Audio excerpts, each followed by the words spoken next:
आइए अब देखते हैं राजधानी शिमला से जुड़ी खबरें। हिमाचल प्रदेश के सेब बागवानों के लिए राहत भरी खबर है। केंद्र सरकार ने सेब पर न्यूनतम आयात मूल्य 50 रुपए प्रति किलो तय किया है। इस संबंध में अधिसूचना भी जारी कर दी गई है। अधिसूचना के मुताबिक हिमाचल के अलावा कश्मीर और उत्तराखंड के बागवानों को भी इसका लाभ मिलेगा। देश के सेब उत्पादकों के हितों की रक्षा के लिए केंद्र सरकार ने आयात नीति में संशोधन कर 50 रुपए न्यूनतम आयात मूल्य यानी MIP पेश किया है। अब सेब का न्यूनतम आयात मूल्य 50 रुपए होने से उस पर 50% आयात शुल्क लगेगा, जिससे उसकी कीमत 75 रुपए होगी।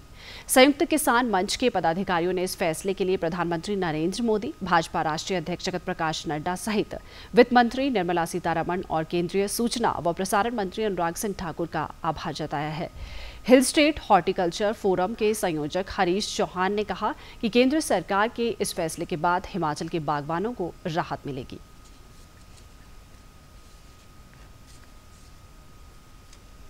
भारत सरकार ने पिछले कल एक नोटिफिकेशन निकाली हम सेब के बागवानों के लिए। जो 44 देशों से सेब भारत में आयात होता है, उस सेब में जो है जो 50 रुपए की न्यूनतम उसका मूल्य निर्धारित माना जाएगा। यानी कि अभी तक जो सेब यहाँ भारत में आता था वो सेब जैसे कि ईरान जैसे देशों का सेब आता था, जिसने हिमाचल प्रदेश, जम्मू कश्मीर और उत्तराखंड के सेब बागवानों के नाक में दम करके रखा हुआ था। वो सेब जो है, जैसे उदाहरण के लिए वो 25 रुपए यहाँ पर आता था, इनवॉइस कम करके उसे भारत में भेजा जाता था। उस सेब का जो है अब 50 रुपए कम से कम किसी भी देश से जो सेब आएगा उसका मूल्य 50 रुपए माना जाएगा और 50 रुपए के ऊपर आयात शुल्क लगेगा। अभी तक सेब के ऊपर जो है वो आयात शुल्क 50% लगता है कि इस निर्णय से ईरान का जैसा सेब 25 रुपए किलो आता था, उसके ऊपर अगर इंपोर्ट ड्यूटी जो